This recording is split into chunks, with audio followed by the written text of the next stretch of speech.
अस्सलामुअलैकुम, welcome to my channel newbie mommy.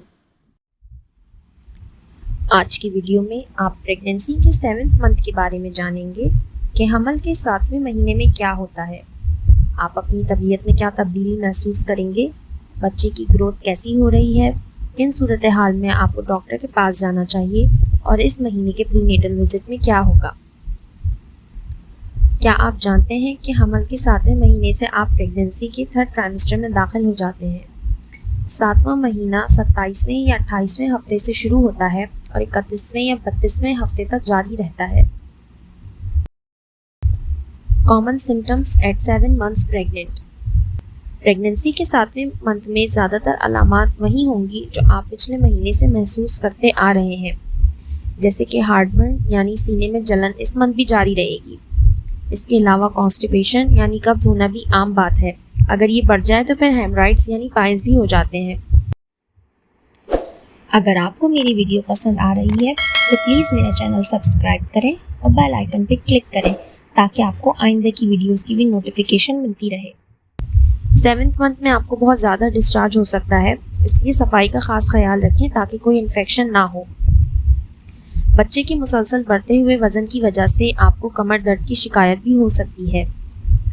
Dizziness यानी चक्कर आना। प्रेगनेंसी के आखिरी मंथ में खून की सर्कुलेशन में तब्दीली आती है। डिज़ीनेस यानी चक्कर आना। प्रेगनेंसी के आखिरी मंथ में खून की सर्कुलेशन में तब्दीली आती है। खून का बहाव जिस्म के ऊपरी हिस्से यानी सर की तरफ कम और पेट की तरफ ज़्यादा होता है, जिस वजह से चक्कर आ सकते हैं। इसलिए कोशिश करें कि आराम से चलें, दिन भर में बहुत सारा पानी पिएं और बहुत देर तक खड़े रहने से गुरेज करें। इसके अलावा पैरों में सूजन आना और स्ट्रेच मार्क्स भी 7th मंथ का कॉमन सिम्टम है और इस मंथ भी ब्रैक्सटन हिक्स कॉन्ट्रैक्शंस महसूस होंगी और आने वाले हफ्तों में ज़्यादा नुमायाँ हो जाएंगी। दूसरे सिम्टम्स जो आप 7th मंथ में महसूस करेंगे उनमें पेल्विक पेन यानी पेड़ू का दर्द है। प्रेगनेंसी हार्मोन्स पेड़ू में मौजूद जॉइंट्स को ढीला करते हैं ताकि डिलीवरी में आसानी हो और इसी की वजह से पेड़ू में दर्द महसूस होता है। यह दर्द हल्का या तेज़, मुसलसल या कभी कभार और कम या शदीद भी हो सकता है।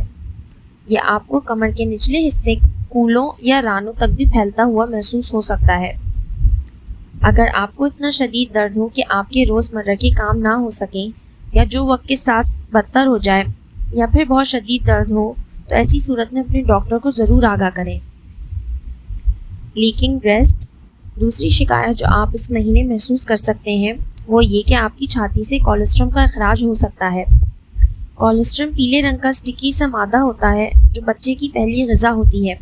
ये मुदाफ़ती ताकत और विटामिन से भरपूर होता है।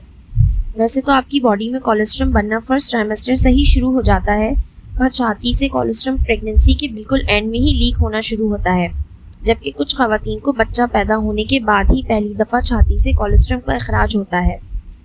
इसका बहाव कुछ कतरों से ज़्यादा नहीं होता, पर अगर ज़्यादा हो तो आप नर्सिंग पैड का इस्तेमाल करें। Foetal development at 7 months pregnant. 7वें महीने में बच्चे की नशोनुमा। इस वक्त बच्चे की दिमागी नशोनुमा अपने उरूज पे है। आपका बच्चा अक्सर पेट में हरकत करेगा। बच्चे का जिस्म अब मुकम्मल तौर पे तैयार हो चुका है। 8वें महीने से बच्चे की जिल्द के नीचे चर्बी जमा होना शुरू हो जाएगी। बच्चे के सांस लेने का निज़ाम मुकम्मल तौर पे काम करने लगा है। बच्चे की जिस्मानी और जहनी नशोनुमा के मुताबिक पेट में इसकी पोजीशन बदल जाएगी और वो इस मरहले के दौरान ज़्यादा सोएगा। बच्चा अब अपनी आँखें खोल और बंद कर सकता है। 7वें महीने के अख्तिताम तक आपका बच्चा तकरीबन 14 इंच लंबा और वज़न तकरीबन 2.5 से 4 पाउंड या 1 किलो से 1.25 किलो के करीब होगा और नारियल के साइज़ का होगा। किक काउंट्स यानी बच्चे की मूवमेंट्स की गिनती का हिसाब रखना। बच्चा पेट में ठीक है या नहीं, इस बात की यकीनी के लिए बच्चे की मूवमेंट्स का ट्रैक रखना बहुत ज़रूरी है। आपको चाहिए कि आप रिकॉर्ड करें कि रोज़ आपके बच्चे को 10 मूवमेंट्स करने में कितना टाइम लगता है, चाहे वो लाते हो या पेट में घूमना हो। आपने ये रिकॉर्ड करना है कि 10 मूवमेंट्स उसने कितने टाइम में की। ये 10 मूवमेंट्स आपको कम से कम 2 घंटे के अंदर महसूस होनी चाहिए। आप ये भी रिकॉर्ड करें कि बच्चे को 3 मूवमेंट्स करने में कितना टाइम लगता है। आपको आधे घंटे में 3 मूवमेंट्स महसूस होनी चाहिए।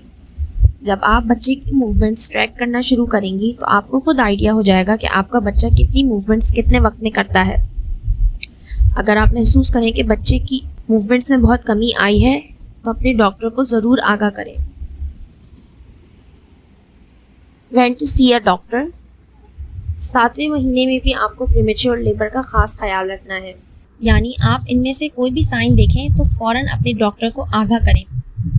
अगर ब्लीडिंग हो, ख़ासकर इतनी ज़्यादा कि पेट भर जाए, पानी छूटना या ऐसा महसूस होना कि आपके पानी की थैली फट गई है, कमर और पेट में शदीद दर्द होना, पेशाब में जलन होना या पेशाब से बू आना या पेशाब का गदला होना, कुछ दिन से मुसलसल बुखार रहना, मुसलसल उल्टी और डायरिया होना, ब्रैक्सटन हिक्स कॉन्ट्रैक्शंस होना जो आराम करने और पानी पीने से भी ना कम हो ना रुके, बच्चे की मूवमेंट्स में कमी महसूस हो या कोई नई किस्म का दर्द हो या स्पॉटिंग या कोई और अलामत जो पहले नहीं थी, इन सब सूरतों में लाजमी अपने डॉक्टर को आगाह करें।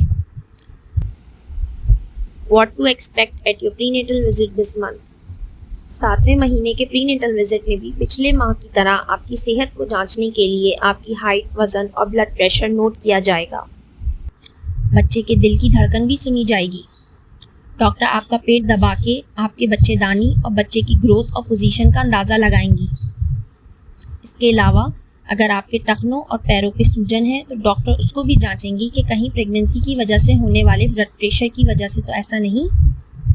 अगर आपका ब्लड ग्रुप नेगेटिव है तो इस मंथ आपको RH इम्यून ग्लोबुलिन के इंजेक्शन लगाया जाएगा ताकि बच्चे को माँ के जिस्म में पैदा होने वाली एंटीबॉडीज से बचाया जा सके। इसके अलावा आपको कोई बात पूछनी हो या किसी ख़ास टॉपिक पे वीडियो चाहते हो तो कमेंट्स में बता सकते हैं। अगर आपको मेरी वीडियो पसंद आई हो तो प्लीज़ लाइक, सब्सक्राइब और शेयर करना ना भूलिएगा। आप मुझे फेसबुक और इंस्टाग्राम पे भी फॉलो कर सकते हैं। Thank you.